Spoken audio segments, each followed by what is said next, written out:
Hello, foster hero. Thank you for becoming a part of our neonatal foster family. You are now one step closer to helping us save these little lives. As a neonatal foster, you will help us when we have a tiny little kitten or puppy come into the shelter. This program focuses on giving kittens and puppies, usually 8 weeks old or younger, a chance at survival they normally wouldn't have here at the shelter. Usually these babies come in as orphans, and there are many reasons as to why they end up alone, either because they were pulled away or separated from mom, or because mom disappeared. Moms are the best chance at survival for any neonatal because, after all, moms know best. But when there is no mom, you are the next best thing. Fostering neonates can seem overwhelming, but we are here to offer you resources and information that will guide you through the process to help you become a neonatal expert. Now, before you take home orphan babies, there are a few things to consider. I have a full-time job. Can I still take home neonatal babies? The short answer is yes. While we might not suggest taking home a bottle baby that needs to be fed every 2 to 3 hours, we can match you with kittens that are a little bit older and are already eating on their own, which would be better suited for someone that works a full-time job. Along the same lines, you're going to want to consider how long you want to foster for. Animals that are between 0 to 3 weeks old are considered neonatal, and fostering can take 6 to 8 weeks if you can foster them until they are ready for adoption. Or you can foster them for 1 to 3 weeks until the animal is past the neonatal stage and can be then handed off to a foster that's willing to take kittens and puppies for a shorter amount of time to give them a chance to grow big and strong before adoption. The foster time frame also depends on their health, meaning the length of time the animal needs to be in foster will depend on whether they are recovering from injury or illness. How many neonates will I be fostering at a time? This is completely up to you. Sometimes we will see smaller litters come in with 3 to 4 fur balls at a time, and sometimes we do have larger litters of 8 to 12 or more come in, and can be occasionally split up into smaller groups for multiple foster homes. Single puppies and kittens can also be approved to be integrated with other singles or into a smaller litter only if approved by our foster and medical team. Having brothers and sisters is an integral part of their development. My pet loves tiny kittens and puppies. Can they play together? As cute as it sounds, it's important to keep litters separated from other litters or pets in the house. Animals this young are not yet fully vaccinated and their immune systems are still very weak, which means they have a higher risk of contracting new illnesses and diseases. Also, keep in mind they come from the shelter, which means that they also might be carrying diseases, which could get your other resident pets sick. El Paso Animal Services is not responsible for the health of your personal pets, and we want to make sure that they are kept as safe and healthy as possible. How much will this cost me? You'll be excited to hear that fostering is completely free.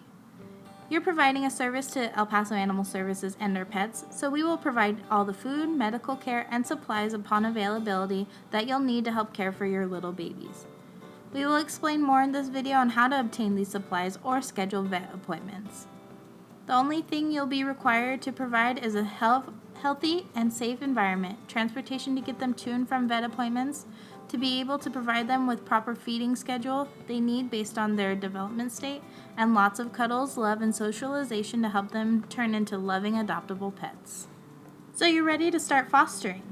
As you can see, the supplies for both puppies and kittens are very similar, and supplies can vary depending on their size and age of the litter. Before we move on, we'd like to touch a little bit more on a couple of things. The first is NutriCal and Karo syrup.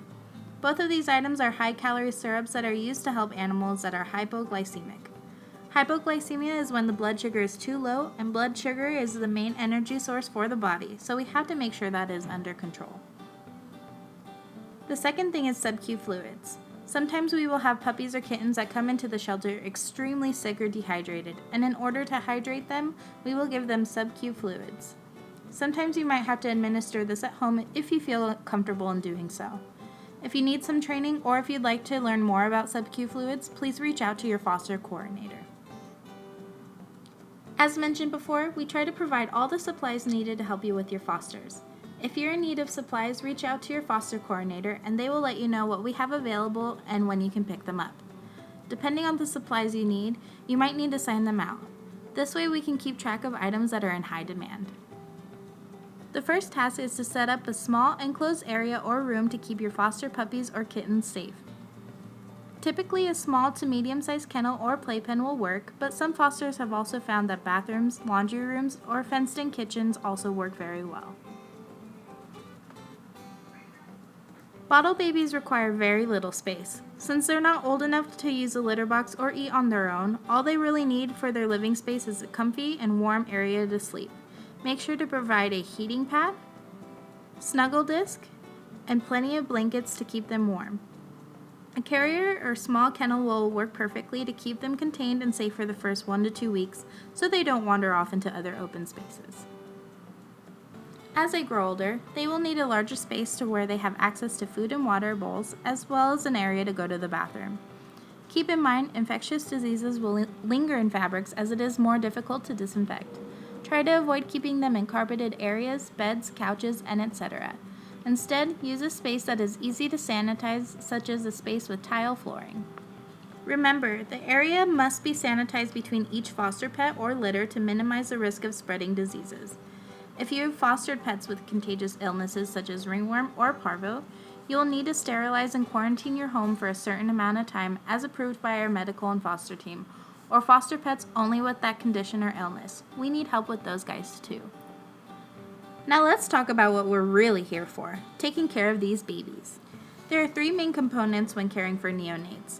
They are temperature, feeding, and stimulating. These 3 steps are going to be the most important steps during the first weeks of their lives, so let's make sure we have them down. When it comes to taking care of neonates, temperature is probably the most important step. They are not yet old enough to regulate their own body temperature, so it's important that you, as their caretaker, make sure that they are warm at all times. It can be very easy for them to suffer from hypothermia or hyperthermia. Hypothermia is when the body temperature gets too cold. The first step is to get them warm. You may use a heating pad, heating disc or snuggle disc, warm towels, or a space heater with enough distance from the animal to avoid overheating. Chilling is the major cause of death in neonatals 0 to 3 weeks of age. Never attempt to feed a chilled baby, regardless of their age, as it causes complications with digesting food and could lead to further medical issues. Also, if your kittens and puppies seem to make a mess of themselves and you do choose to clean them up, either with baby wipes or bathing, it's extremely important to quickly dry them thoroughly and keep them warm. Do not allow them to get chilled. Hyperthermia is when the body temperature gets too hot. Overheating can be equally as dangerous as chilling. Monitor heating pads or any type of heat source that is provided, and be sure to provide a cooler area for the animals to move to if they get too warm. Bottle babies typically cannot easily get away from the heat source, even if a cooler space is provided. So be sure to keep an eye on your fosters and make adjustments to the heat source when necessary. Again, during the first 2 weeks of life, newborns cannot shiver when they are cold, so it's up to us to monitor them. A rectal temperature is the best way to monitor their temperature, but if you adhere to the guidelines mentioned before, they will be active and feel warm to the touch. Now it's time to feed your hungry little fluff balls. We use Espilac for puppies and Step 1 KMR or Breeder's Edge formula for kittens. If you're in need of formula, please reach out to your foster coordinator. These are also available at most pet supply stores and online. Do not use other milk products. Kittens and puppies should not be fed any other dairy products or milk alternatives. Prepare the formula exactly to the recommendation of the manufacturer by mixing warm water to the powder for every feeding. Do not use the microwave to warm the formula. Formula should be prepared daily, and if you prepare enough for 2 feedings, leftover formula must be stored in the refrigerator. Make sure it's mixed well and test on your skin for suitability. Keep in mind that kittens and puppies have very sensitive stomachs. Mom's milk is the best option for them, and since Espilac and KMR are milk replacements, this may cause some issues with diarrhea, and we'll talk about that later. Now to feed your bottle baby, cut a small hole or X into the tip of your nipple. Invert the bottle and fill the nipple with formula. When properly cut, the formula should just barely start to drip out. Place the kitten or puppy belly down or in a natural nursing position with all 4 paws grounded. Gently insert the nipple into their mouth and hold the bottle at an angle to avoid air going into their stomach. Your bottle baby should roll their tongue around the nipple. Only gently squeeze the bottle to get a drop or two out to encourage the puppy or kitten to latch on. Do not flood their mouths with formula, but you may squeeze out a couple of drops to let them know that it's feeding time. Allow the babies to drink until they are full or until they have consumed an acceptable amount of formula. Based on their weight, babies should drink 5 milliliters of food per 100 grams of body weight.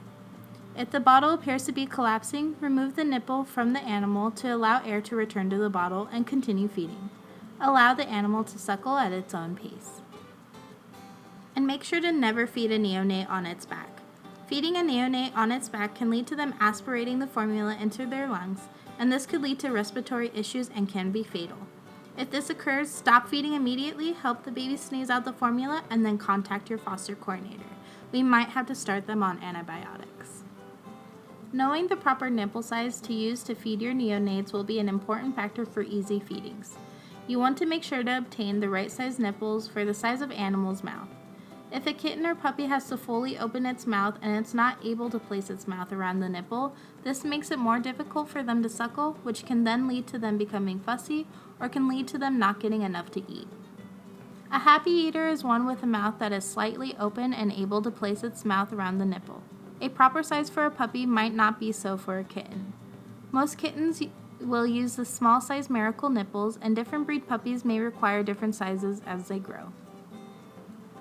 If you're having a difficult time feeding a fussy baby, never force them to eat. Instead, you can try these tips and tricks. Number 1, make sure the formula is a suitable temperature, not too hot, not too cold. Number 2, get rid of formula clumps.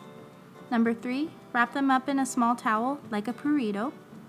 Number 4, try gently holding their head in place. Number 5, gently stroke their back or their head. And number 6, gently massage the corner of their mouth while the nipple is in the baby's mouth. This will encourage them to eat. Also, keep trying and never give up. Some babies can be stubborn, but don't be discouraged if it's taking longer than the expected time. Take your time and have patience with the babies. After all, they are learning just as much as you are. If you have tried following these tips and tricks and your bottle baby is still being stubborn, don't be afraid to reach out to your foster coordinator for additional help or advice. Is your bottle baby ready to transform into a gruel baby? Congratulations, you have made it to the weaning stage. Gruel or mush food is a wet food mixture with water. Espalac or Kmart are optional. Sprinkling Kmart or Espalac into a mixture can provide extra supplement for late bloomers or puppies or kittens that need a little extra help. Wet food should be introduced at about 4 weeks of age. At this age, the puppies and kittens should be able to take food from a shallow dish. However, they must be taught. Some kittens and puppies transition quicker than others and maybe get a little bit messy at first, but some babies will swim in their food for the first few times, but they will get a hang of it in no time. During the gruel stage, you may have to water down the wet food to make it easier for them to eat, and the older they get, the less watered down gruel they will need. Things to remember. During feedings, make sure each animal is getting enough to eat. Provide enough bowls of food for everyone. If you have a kitten or puppy that is not getting enough gruel on its own, syringe feeding will be necessary and should be continued until they are able to get enough on their own. Weigh your fosters daily and record their weight to make sure they are gaining and not losing weight during this transition phase. You can also start introducing dry food at 5 to 6 weeks of age along with the gruel. This feeding chart here, also available on the foster guides on our website, will help you determine the amount of food your fosters should be consuming. Puppies and kittens 0 to 2 weeks of age will need to be fed every 2 to 3 hours. Babies 3 to 4 weeks of age will need to be fed every 3 to 4 hours.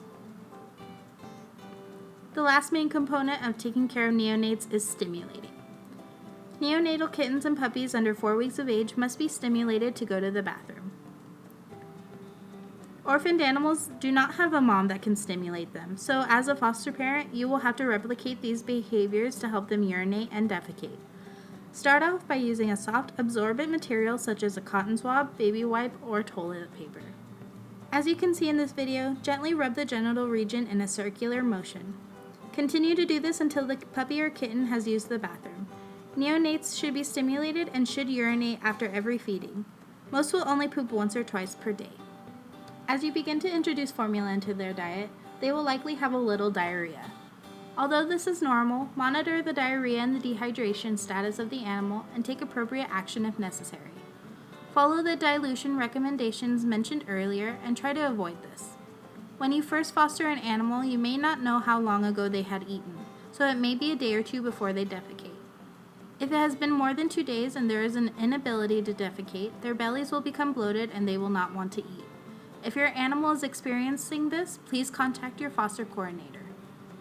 At approximately 3 to 4 weeks of age, you will notice that babies will seek an area away from their nest to urinate and defecate. At this point, you can introduce puppy pads or a litter box.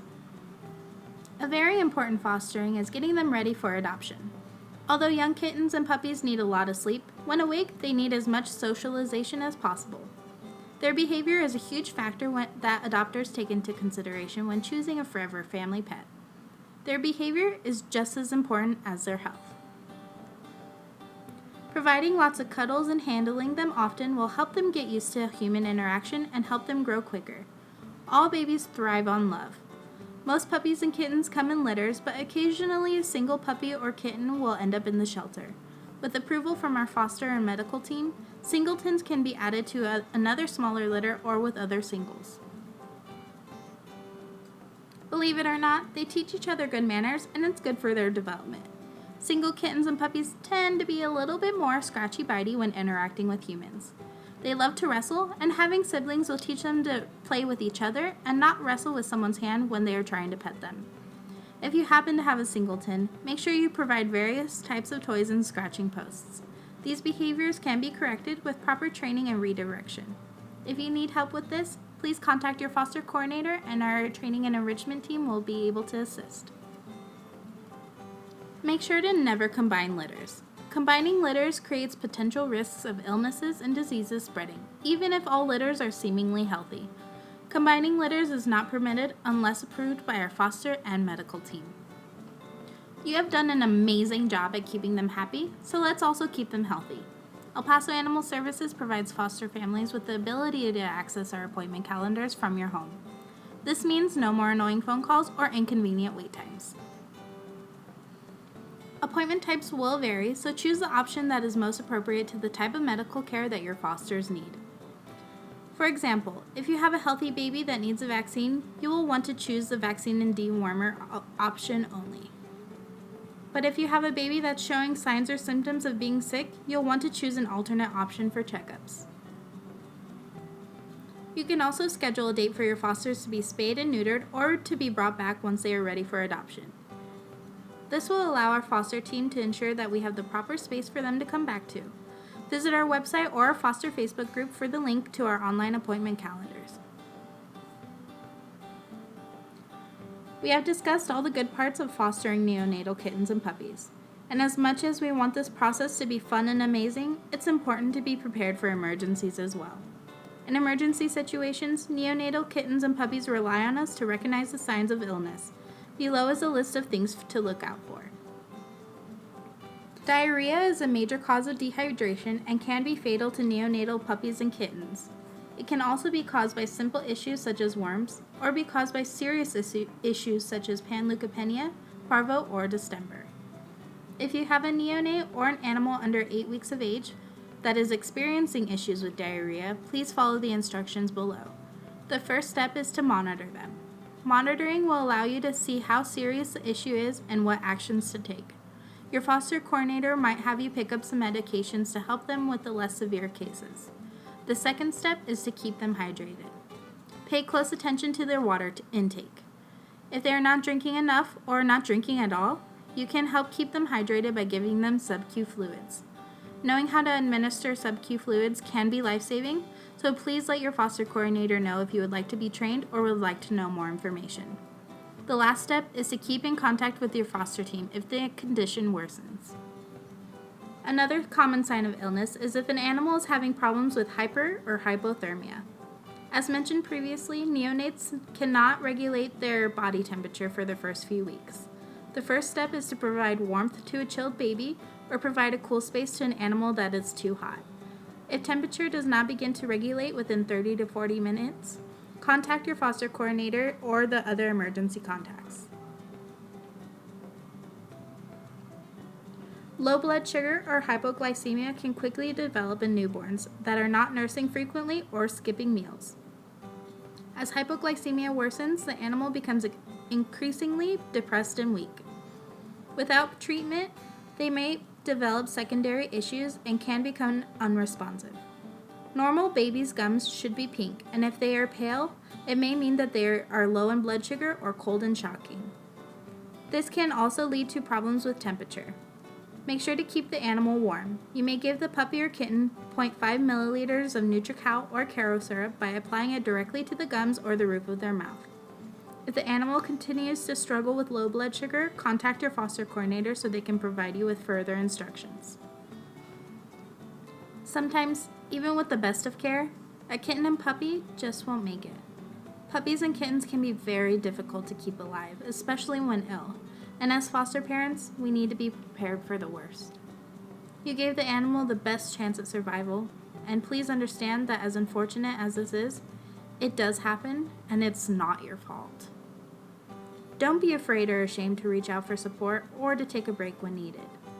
Should this occur, please place them in a baggie and keep them in the freezer until you're able to return to animal services.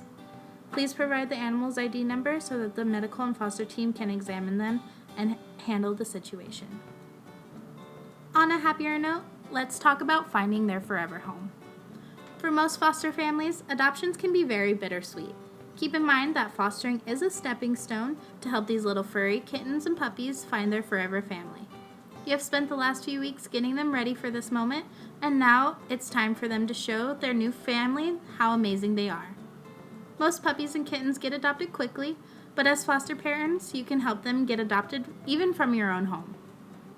Make sure to network them on social media or send us cute pictures and bios and we will help you. As their foster parent, you know them best, so use that knowledge to help market them and find them forever homes. You can fill out your foster pet's bio online and submit photos and videos either through the foster Facebook group or by emailing them to epascontent@elpasotexas.gov. Try to ensure that photos and videos have good lighting, are not grainy, and show your foster pet's best self. And don't forget to include their names and ID numbers. For more tips on marketing your foster pets, visit our foster resources at www.elpasoanimalservices.org/foster. All animals from El Paso Animal Services are required to be microchipped, fully vaccinated, and spayed or neutered before adoption.